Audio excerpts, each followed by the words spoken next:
സമയത്തെ ചിന്തയ്ക്ക് ആധാരമായി ഏവരുടെയും വിലപ്പെട്ട ശ്രദ്ധ എസ്തേറിന്റെ പുസ്തകത്തിലേക്ക് സാദരം ക്ഷണിക്കുക. എസ്തേറിന്റെ പുസ്തകം നമുക്ക് വളരെ പരിചിതമായ, വളരെ ഹൃദയസ്പർശിയായ, വളരെ നമ്മെ ആത്മീകമായി ശക്തിപ്പെടുത്തുന്ന, നമ്മെ ബലപ്പെടുത്തുന്ന അനുഗ്രഹീതമായ ചിന്തകൾ അടങ്ങിയ ഒരു പുസ്തകമാണ് എസ്തേറിന്റെ പുസ്തകം.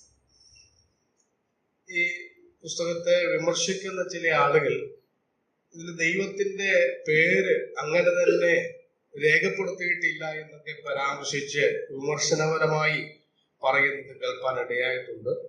എന്നാൽ ദൈവത്തിന്റെ പേര് അങ്ങനെ തന്നെ രേഖപ്പെടുത്തിയിട്ടില്ലെങ്കിലും ഈ പുസ്തകത്തിൽ ഉടനീളം പരിശോധിച്ചാൽ ദൈവത്തിന്റെ കയ്യൊപ്പ് നമുക്കവിടെ കാണുവാനായിട്ട് സാധിക്കുന്നു. എങ്ങനെയാണെങ്കിൽ ഈ പുസ്തകത്തിൽ നിന്ന് ചില സാരാംശങ്ങൾ ഉൾക്കൊണ്ടുകൊണ്ട് വളരെ വേഗം ചില ആശയങ്ങൾ പറഞ്ഞ് ഞാൻ അവസാനിപ്പിക്കുന്നതാണ്. നമുക്കറിയാം, എസ്തേർ എന്ന പേരിന്റെ അർത്ഥം നമുക്കറിയാം, അതൊരു പേർഷ്യൻ പേരാണ്. എന്നാൽ അവളുടെ എബ്രായ പേര് എന്ന് പറയുന്നത് ഹദാസ എന്നുള്ളതായിരുന്നു. BC 483 മുതൽ 473 വരെയുള്ള 10 വർഷത്തിന്റെ ചരിത്രമാണ് ഈ പുസ്തകത്തിൽ കാണുവാനായിട്ട് സാധിക്കുന്നത്. മാത്രമല്ല, പ്രവാസത്തിലേക്ക് കടന്നുപോയ യഹൂദജനം അവർ മടങ്ങി വന്ന ഒന്നാം പ്രവാസത്തിനും മടങ്ങിവരവിനും രണ്ടാം മടങ്ങിവരവിനും ഇടയിൽ നടന്ന സംഭവങ്ങളാണ് ഇവിടുത്തെ ഇതിവൃത്തമായിട്ട് നമുക്ക് കാണുവാനായിട്ട് സാധിക്കും. ഇവിടെ ആ സമയത്ത് ചക്രവർത്തിയായ രാജാവായിട്ട് അഹശ്വേരോസ് രാജാവിനെയാണ് നാം കാണുന്നത്. അഹശ്വേരോസ് എന്ന് പറയുന്നത് എബ്രായ പേരാണ്. അദ്ദേഹത്തിന് ഒരു പേർഷ്യൻ നാമമുണ്ട്. ഷയാർഷ എന്നുള്ള പേരിലാണ് അദ്ദേഹം അറിയപ്പെട്ടിരുന്നത്. മറ്റൊരു ഗ്രീക്ക് നാമം അദ്ദേഹത്തിനുണ്ട്. കസോർസ് എന്നാണ് അദ്ദേഹത്തിന്റെ ഗ്രീക്ക് പേര്. ആ നിലയിൽ വളരെ ലോക പ്രശസ്തനായി തീർന്ന പേർഷ്യൻ രാജാവായിരുന്നു അഹശ്വേരോസ് എന്നുള്ളത് നാം മനസ്സിലാക്കുക. മാത്രമല്ല, ഈ പുസ്തകം വായിക്കുമ്പോൾ ഒരു മനുഷ്യനെ നമ്മളിവിടെ പരിചയപ്പെടുന്നു. അദ്ദേഹം ഒരു വല്ലാത്ത വൈരാഗ്യ ബുദ്ധിയോടെ, എന്ന് പറഞ്ഞാൽ ഇങ്ങനെയൊക്കെ ഒരു മനുഷ്യന് മറ്റുള്ളവരോട് അസൂയ അല്ലെങ്കിൽ അവരെ ഇല്ലായ്മ ചെയ്യുവാനുള്ള ഇത്ര ക്രൂരഭാവം ഉണ്ടാകുമോ എന്ന് ചിന്തിക്കുന്ന നിലയിലുള്ള ഒരു വ്യക്തിത്വത്തെ നമ്മളിവിടെ കാണുകയാണ്. അദ്ദേഹത്തെ കുറിച്ച് വചനത്തിൽ രേഖപ്പെടുത്തിയിരിക്കുന്നത് നാം കാണുന്നത് എങ്ങനെയാണ്? ആഗാഗ്യനായ ഹാമാൻ. അപ്പോൾ ഞാനിങ്ങനെ ഈ പുസ്തകം പഠിച്ച സമയത്ത് എന്തുകൊണ്ടാണ് ഈ ഹാമാൻ എന്ന് പറയുന്ന മനുഷ്യന് ഇത്ര ഭയങ്കരമായ തീവ്രമായ നിലയിൽ ഈ യഹൂദ ജനത്തോട് ഇത്ര വൈരാഗ്യം ഉണ്ടാകുവാൻ കാരണം എന്ത് എന്നുള്ളതിനെ സംബന്ധിച്ച് ഒന്ന് പഠിക്കുവാനായിട്ട് ശ്രമിച്ചു. അങ്ങനെ പഠിക്കുവാൻ ശ്രമിച്ചപ്പോഴാണ് ഇദ്ദേഹത്തിന്റെ ഈ വൈരാഗ്യത്തിന്റെ കാരണത്തെ കണ്ടെത്തുവാൻ ഇടയായി തീർന്നു. നമുക്കറിയാം, ഇവിടെ ഞാൻ പറഞ്ഞല്ലോ, അദ്ദേഹത്തിന്റെ പേര് പരാമർശിക്കുന്നത് ആഗാഗ്യനായ, അല്ലെ? അങ്ങനെയല്ലേ? എന്റെ ബൈബിൾ മാത്രമേ ഉള്ളൂ അങ്ങനെ? അല്ല, എല്ലാവരുടെയും ബൈബിൾ അങ്ങനെ. ആഗാഗ്യനായ ഹാമാൻ.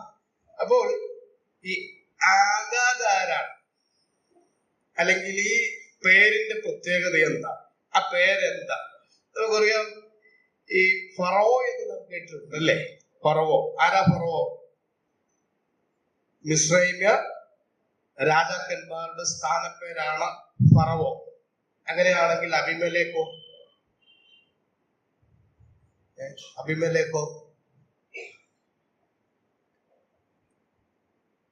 അബിമേലെക്ക് എന്ന് പറയുന്നത് ഫെലിസ്തീയ രാജാക്കന്മാരുടെ സ്ഥാനപ്പേരാണ്. അങ്ങനെയാണെങ്കിൽ ഇതൊരു രാജവംശത്തിൽപ്പെട്ട അവരുടെ സ്ഥാനപ്പേരാണ് ആഗാഗ്.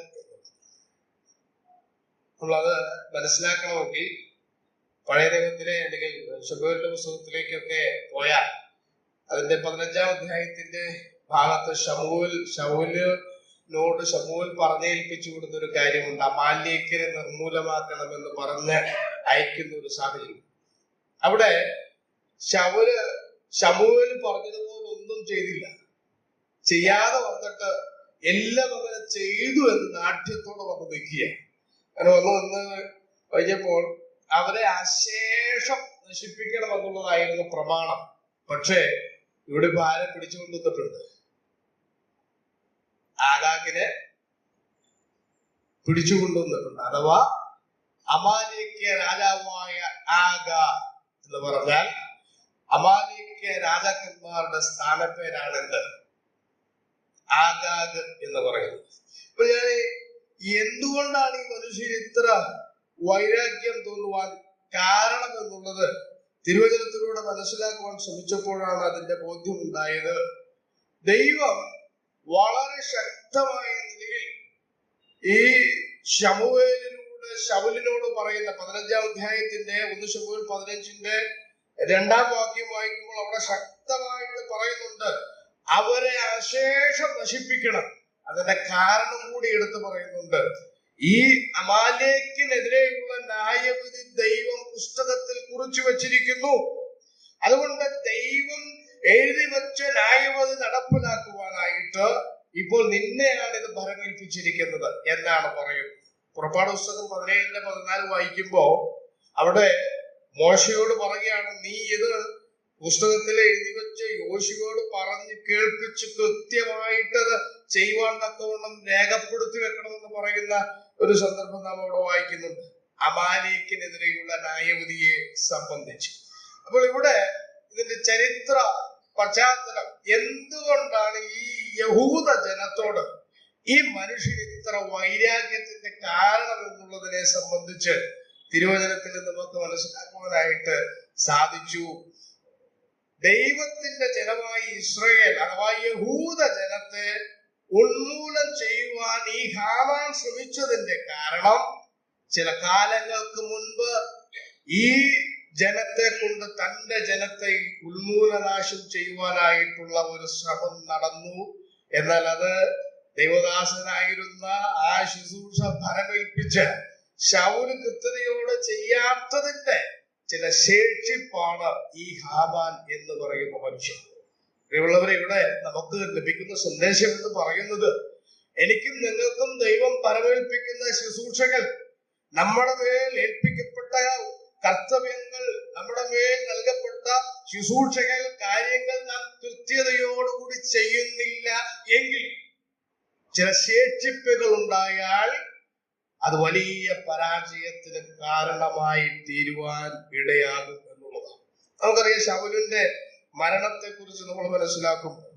ശൗല് മരിക്കുവാനായിട്ട് പരിശ്രമിച്ചു, പക്ഷെ പരാജയപ്പെട്ടു.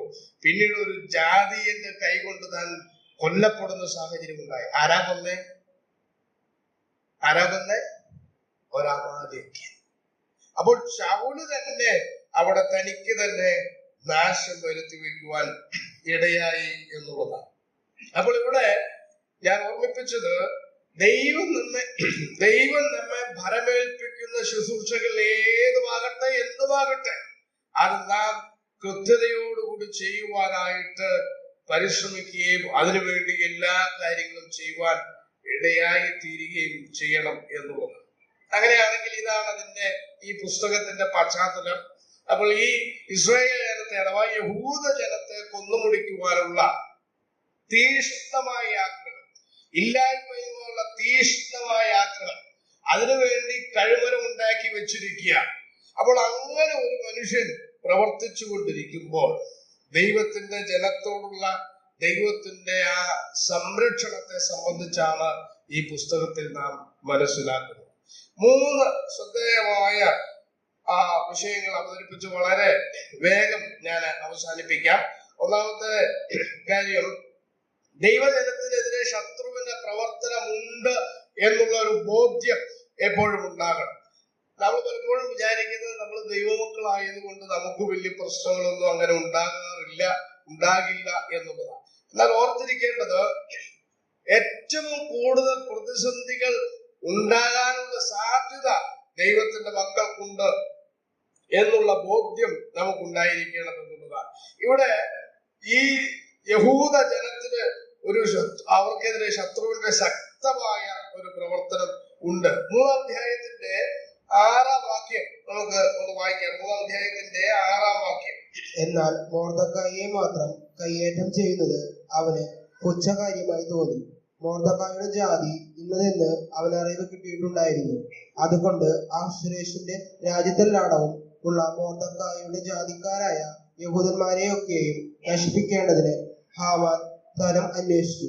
അവിടെ സ്ഥലം അന്വേഷിക്കുക. മൊർദെഖായിയുടെ ജാതിക്കാരായ യഹൂദന്മാരെയൊക്കെ കൊന്നുമുടിക്കുവാൻ സ്ഥലം അന്വേഷിക്കുന്ന പ്രിയമുള്ളവരെ, നമ്മെ നശിപ്പിക്കുവാൻ, നമ്മുടെ ആത്മീക ജീവിതത്തെ നശിപ്പിക്കുവാൻ, നമ്മുടെ വിശ്വാസ ജീവിതത്തെ തകർത്തുകളയുവാൻ പരിശ്രമിക്കുന്ന, തരമന്വേഷിക്കുന്ന, സാധ്യതകളാരായുന്ന ശക്തികൾ അല്ലെങ്കിൽ ശത്രു നമുക്ക് ചുറ്റുമുണ്ട് എന്നുള്ള ബോധ്യം നമുക്കുണ്ടാകണം എന്നുള്ളതാണ്. ഇനി 8-ാം വാക്യം കൂടി ഒന്ന് വായിച്ചേ. പിന്നെ ഹാമാൻ അഹശ്വേരോശ് രാജാവിനോട്, നിന്റെ രാജ്യത്തിലെ സകല സംസ്ഥാനങ്ങളിലുമുള്ള ജാതികളുടെ ഇടയിൽ ഒരു ജാതി ചിന്നിച്ചിതറിക്കിടക്കുന്നു. അവരുടെ ന്യായപ്രമാണങ്ങൾ മറ്റുള്ള സകല ജാതികളുടേതിനോടും വ്യത്യാസപ്പെട്ടിരിക്കുന്നു. അവർ രാജാവിന്റെ പ്രമാണങ്ങളെ അനുസരിക്കുന്നതുമില്ല. അതുകൊണ്ട് അവരെ അങ്ങനെ വിടുന്നത് രാജാവിന് യോഗ്യമല്ല. രാജാവിനോട് പറയുകയാണ്, അടുത്തൊരു ആരോപണവുമായിട്ടാണ് ചെല്ലുന്നത്. രാജാവിന്റെ അടുക്കൽ ആരോപണവുമായിട്ട് ചെല്ലുക. ഇതേ കാര്യങ്ങൾ നമ്മൾ എസ്തേറിന്റെ പുസ്തകം വായിക്കുമ്പോൾ കാണുന്നുണ്ട്. നെഹമ്യാവിന്റെ പുസ്തകത്തിലൊക്കെ വായിക്കുമ്പോൾ നമുക്ക് അവിടെ കാണുവാനായിട്ട് സാധിക്കുന്നുണ്ട്. സമാനമായ കാര്യം ആവർത്തിക്കുകയാണ്. അവിടെ ആരോപണവുമായിട്ടാണ് ചെല്ലുന്നത്. പക്ഷേ അവിടെ ചില കാര്യങ്ങൾ നമ്മൾ ശ്രദ്ധിക്കുമ്പോൾ 4 കൂട്ടം കാര്യങ്ങൾ പറയുന്നുണ്ട്. ഒന്ന്, ചിന്നിച്ചെതിരെ കിടക്കുന്ന ജനം എന്നുള്ളതാണ്. 2, വ്യത്യസ്തമായ ന്യായപ്രമാണമുള്ള ആളുകൾ. 3, രാജാവിന്റെ കൽപ്പനകളെ അനുസരിക്കാത്തവർ. 4, അവര് വെറുതെ വിടുന്നതിന് രാജാവിന് യോഗ്യമല്ല. ഈ 4 കാര്യങ്ങളാണ് പറയുന്നത്.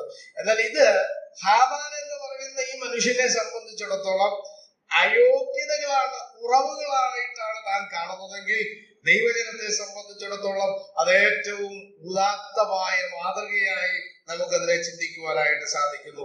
ചിന്നിച്ചിതറി കിടക്കുന്ന അവസ്ഥ നമുക്കറിയാം. ദൈവം ഒരിക്കലും തന്റെ ജനം ഒത്തൊരുമിച്ച് ഒരു സ്ഥലത്ത് ഒന്നിച്ചു കൂടിയിരിക്കുവാനായിട്ട് ആഗ്രഹിക്കുന്നില്ല. ദൈവജനം മാത്രമല്ല, ആരും അങ്ങനെ ഒരു സ്ഥലത്ത് വട്ടം കൂടി ഒരുമിച്ചിരിക്കുവാൻ ദൈവം ആഗ്രഹിക്കുന്നില്ല. അതുകൊണ്ടാണ് ദൈവത്തെ നാം മനസ്സിലാക്കുന്നത് ചിതറിപ്പിക്കുന്ന ദൈവം എന്നുള്ള നിലയിൽ നാം ദൈവത്തെ അറിയുന്നത്. ദൈവം പറഞ്ഞത് ഭൂതലത്തിലെങ്ങും കൂടിയിരിക്കുവാൻ എന്നുള്ളതാണ്. അങ്ങനെയാണെങ്കിൽ ഇവിടെ ദൈവജനത്തെ ശപിക്കുവാൻ പോകുമ്പോൾ ഞാൻ പറയുന്ന ഒരു കാര്യമുണ്ട്. ശപിക്കുവാനായിട്ടാണ് പോകുന്നെങ്കിലും പറയുന്ന, ഇത് തനിച്ചു പാർക്കുന്ന ഒരു ജനം ജാതികളുടെ കൂട്ടത്തിൽ എണ്ണപ്പെടുന്നില്ല. അപ്പോൾ തനിച്ചു പാർക്കുന്ന ജനം എന്ന് പറഞ്ഞാൽ അവരെ കണ്ടാൽ, ദൈവത്തിന്റെ ജനത്തെ കണ്ടാൽ തിരിച്ചറിയുവാനായിട്ട് സാധിക്കുന്നു എന്നുള്ളതാണ്. അങ്ങനെ അതൊരു ഉദാത്ത മാതൃകയായി നമുക്ക് സ്വീകരിക്കുവാൻ ഇടയാകുന്നതാണ്. മാത്രമല്ല, വ്യത്യസ്തമായ ന്യായപ്രമാണം അവർക്കുണ്ട് എന്നുള്ളതാണ് പറയുന്നത്. വ്യത്യസ്തമായ ന്യായപ്രമാണം ഉള്ള ആളുകൾ. പ്രിയമുള്ളവരെ, നാമും വ്യത്യസ്തരായ ആളുകളാണ്. നാം നമ്മുടെ ചുറ്റുപാടും ജീവിക്കുന്ന ആളുകളോട് സമരായ ആളുകളല്ല.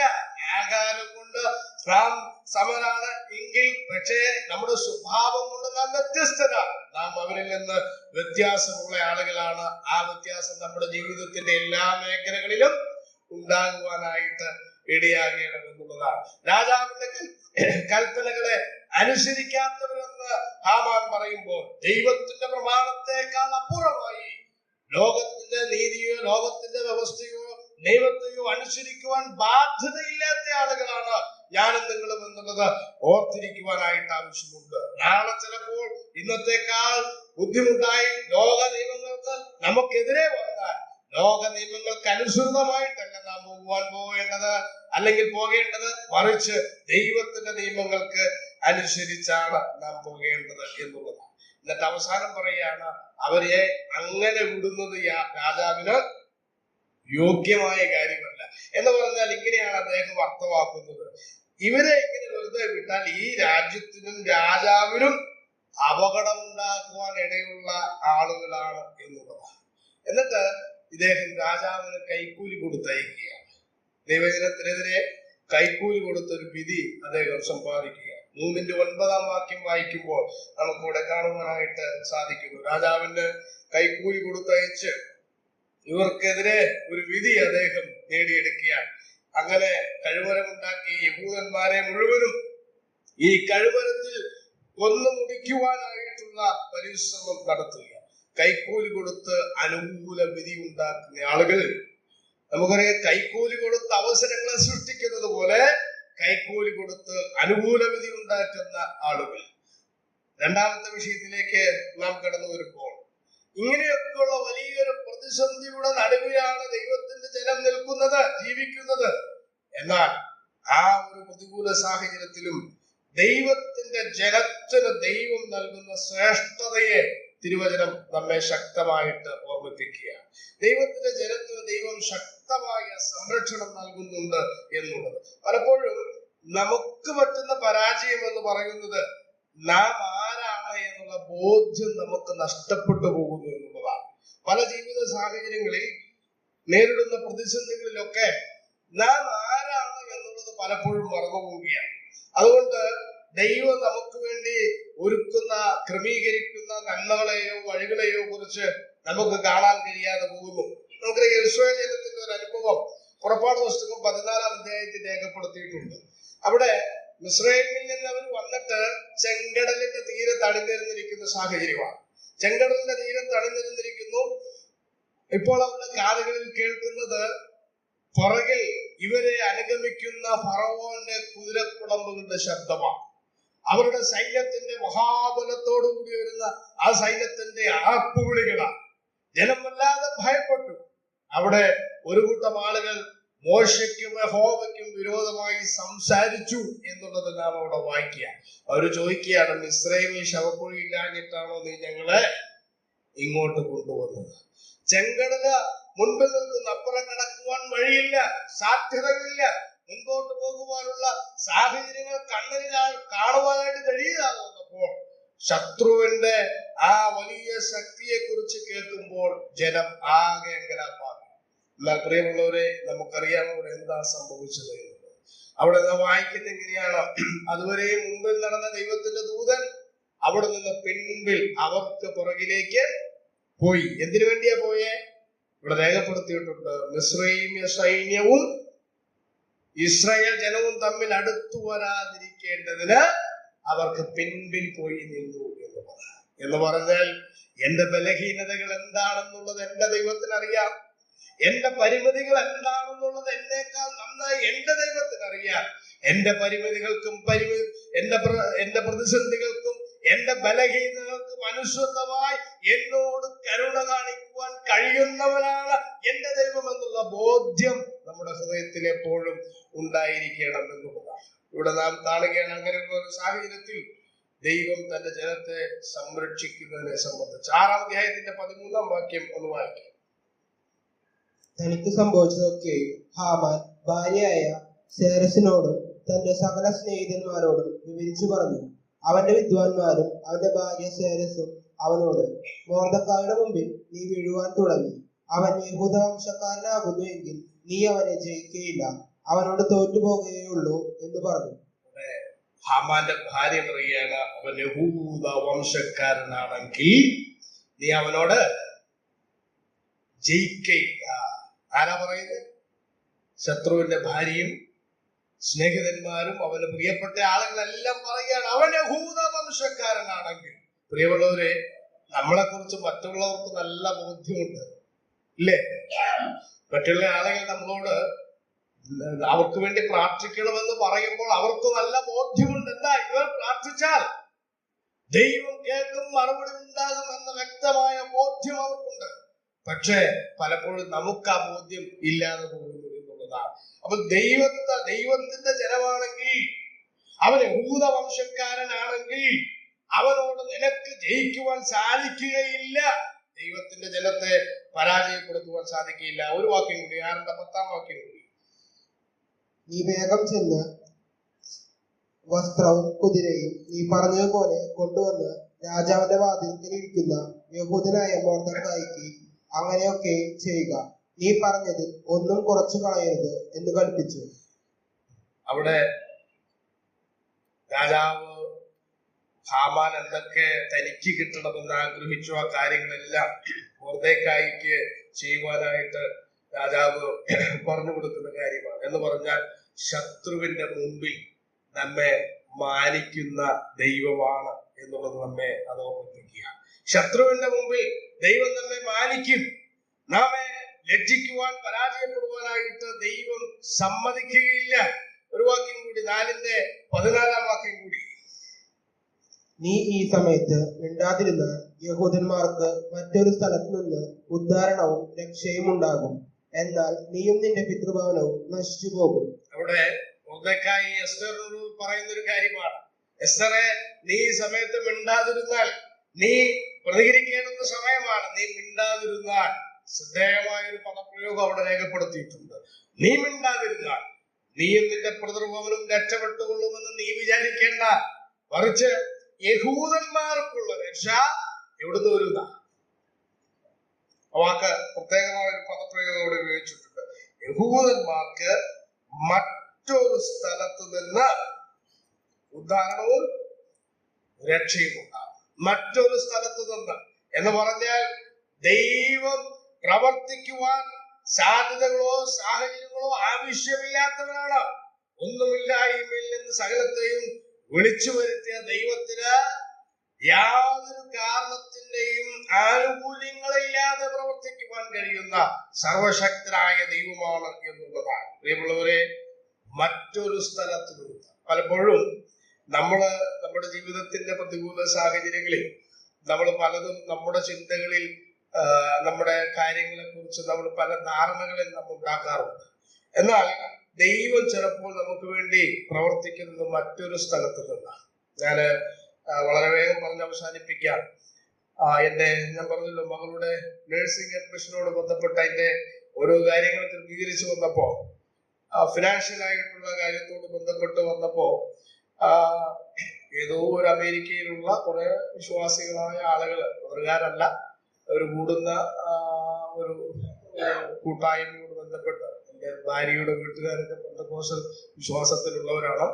അപ്പൊ അവരുടെ മുഖാന്തരമാണെന്ന് തോന്നുന്നു ഒരു അപേക്ഷ വീട്ടിലേക്ക് അയച്ചു കൊടുത്തു. ഞാൻ ചെന്നപ്പോൾ അത് കണ്ടു. അതില് ഓരോ കാര്യങ്ങൾ പൂരിപ്പിച്ചയക്കണം. 1,00,000 രൂപ അവര് പഠിക്കാനായിട്ട് തരും. അപ്പൊ ഈ അപേക്ഷ എഴുതുന്നതിനോട് എതിര് പറയുന്ന ഞാൻ തന്നെ ഈ അപേക്ഷ എഴുതി അയച്ച. അതുകൊണ്ട് ഞാൻ പറഞ്ഞു, ഇത് ദൈവവചനപ്രകാരമുള്ളതല്ല, ഇത് നമുക്ക് വേണ്ട, ഇതല്ല, ഒന്നും വേണ്ട. ഒരപേക്ഷയും എഴുതാതെ തരുവാൻ കഴിയുന്ന ദൈവത്തിലാണ് വിശ്വസിക്കുന്നതെങ്കിൽ എന്ന് പറയുവാനിടയായി ആ സാധനം അങ്ങനെ മാറ്റിവെച്ചു. എന്നാൽ പ്രിയമുള്ളവരെ പറയട്ടെ, അന്ന് വൈകുന്നേരം എന്നെ പരിചയമുള്ള ഒരു അങ്കിള് വിളിച്ചിട്ട് എന്നോട് പറയുകയാണ്, ആ ഫീസ് അടയ്ക്കേണ്ടതിന്റെ ഏതാണോ ഞാൻ അത് വേണ്ടെന്ന് വെച്ച്, എത്രയാണോ വേണ്ടെന്ന് വെച്ചത് അതേ തുക എന്നോട് പറയുകയാണ് എന്റെ അക്കൗണ്ടിലേക്ക് ഇട്ടിട്ടുണ്ട് എന്നുള്ളത്. ഞാൻ പറഞ്ഞു വന്നത്, മറ്റൊരിടത്ത് ദൈവം നമ്മൾ പലപ്പോഴും വിചാരിക്കുന്ന സ്ഥലത്തുനിന്ന് നല്ല ദൈവം നമുക്ക് വേണ്ടി കാര്യങ്ങളെ ക്രമീകരിക്കുന്നത്. നമ്മൾ വിചാരിക്കുന്ന സാധ്യതകളല്ല. ഞാൻ ഓർമ്മിപ്പിച്ചല്ലോ, പുറപ്പാട് പുസ്തകം 14-ാം അധ്യായത്തിന്റെ സാഹചര്യം. അവിടെ 13-ാം അധ്യായം വായിക്കുമ്പോ ഈ ചെങ്കടലിന് തീരത്തുകൂടി അല്ലാതെയുള്ള ഒരു വഴി കനാനിലേക്ക് ഉണ്ടായിരുന്നു എന്നുള്ളത് 13-ാം അധ്യായത്തിൽ രേഖപ്പെടുത്തിയിട്ടുണ്ട്. വളരെ എളുപ്പമുള്ള, എന്ന് പറഞ്ഞാൽ 4 ദിവസം കൊണ്ട് കനാനിൽ ചെല്ലാം. മറ്റേത് ചെങ്കടൽ വഴി എന്ന് പറഞ്ഞാൽ 40 ദിവസം. എന്നാൽ 4 ദിവസം കൊണ്ട് ചെല്ലാൻ കഴിയുന്ന ഒരു വഴി ഉണ്ടായിരുന്നു. ആ വഴിയെ കുറിച്ച് പറഞ്ഞിരിക്കുന്നത് ദൈവം അവരെ അതിലെ വിട്ടില്ല എന്നുള്ളതാണ്. ഫെലിസ്ത്യ ദേശത്തു കൂടിയുള്ള വഴി അടുത്തതെങ്കിലും എളുപ്പമുള്ളതെങ്കിലും ദൈവം അവരെ അതിലെ വിട്ടില്ല. ഒരു കുറുക്കു വഴി ഉണ്ടായിരുന്നു, പക്ഷെ ദൈവം വിട്ടില്ല. ഞാൻ പറഞ്ഞത്, ചിലപ്പോൾ നമ്മുടെ ജീവിതത്തിൽ എളുപ്പ വഴികൾ പലതും നമ്മുടെ കൺമുൻപിൽ വരും. എന്നാൽ ദൈവം അതിനെ നമ്മെ വിട്ടുകൊള്ളണമെന്ന് നിർബന്ധമില്ല. എന്നാൽ നമുക്ക് വേണ്ടി ദൈവം ഒരുക്കുന്നത് മറ്റൊരു സ്ഥലത്ത് നിന്ന് ആരും പ്രതീക്ഷിക്കാത്ത, ആരും ചിന്തിക്കാത്ത സാഹചര്യത്തിലൂടെ ആയിരിക്കും എന്നുള്ളതാണ്. അങ്ങനെയാണെങ്കിൽ നാം ഇവിടെ ദൈവത്താൽ സംരക്ഷിക്കപ്പെടുന്നവരാണ്. ദൈവം നമ്മെ ശത്രുവിന്റെ മുമ്പിൽ മാനിക്കുന്ന ദൈവമാണ്. ഒരു കാര്യം കൂടി പറഞ്ഞ് വേഗം അവസാനിപ്പിക്കട്ടെ. ഇങ്ങനെയൊക്കെ ആണെങ്കിലും നമുക്ക് ഒരു ഉത്തരവാദിത്വമുണ്ട്. ദൈവജനത്തിന് ഒരു ഉത്തരവാദിത്വമുണ്ട്. 4-ാം അധ്യായത്തിന്റെ 13-ാം വാക്യം ഒന്ന് വായിക്കാമോ? മൊർദെഖായി എസ്തേറിനോട് മറുപടി പറയാൻ കൽപ്പിച്ചത്, നീ രാജസന്നിധിയിൽ ഇരിക്കയാൽ എല്ലാ യഹൂദന്മാരിലും വെച്ച് രക്ഷപ്പെട്ടു കൊള്ളാമെന്ന് നീ വിചാരിക്കേണ്ട.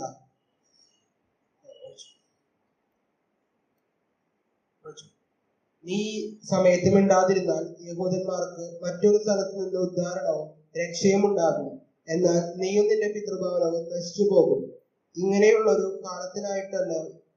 കാലത്തിനായിട്ടല്ലയോ നീ രാജസ്ഥാനത്ത് വന്നിരിക്കുന്നത്? ആർക്കറിയാം? അവിടെ മൊർദെഖായി എസ്തേറിനോട് പറഞ്ഞ കാര്യം നമ്മൾ ഒരിക്കൽ വായിച്ചതാണ്. എങ്കിലും അവിടെ എസ്തേറിനോട് പറയാണ്, നീ ചെയ്യേണ്ടുന്ന ശുശ്രൂഷ നീ കൃത്യതയോടുകൂടി ചെയ്യുക. ദൈവം നിന്നെ ഈ സ്ഥാനത്താക്കി വച്ചിരിക്കുന്നത് നിനക്ക് വരവേൽപ്പിക്കപ്പെട്ട ശുശ്രൂഷ കൃത്യതയോടുകൂടി നീ ചെയ്യുവാനായിട്ട്. പ്രിയമുള്ളവരെ, എനിക്കും നിങ്ങൾക്കും ഭരമേൽപ്പിക്കപ്പെട്ട ശുശ്രൂഷ, നാം ആദ്യം ചിന്തിച്ചതുപോലെ ശൗലിന്റെ മേൽ ഭരമേൽപ്പിക്കപ്പെട്ട ശുശ്രൂഷ കൃത്യമായി ചെയ്യാത്തതിന്റെ പരിണിത ഫലം ദൈവജനം അനുഭവിപ്പാൻ ഇടയായതുപോലെ നമ്മുടെ മേൽ ഭരമേൽപ്പിക്കപ്പെട്ട ശുശ്രൂഷ അത് കൃത്യതയോടുകൂടി നാം ചെയ്യുക എന്നുള്ളതാണ് നമ്മുടെ ഉത്തരവാദിത്വമായിട്ട് നാം കാണുന്നത്.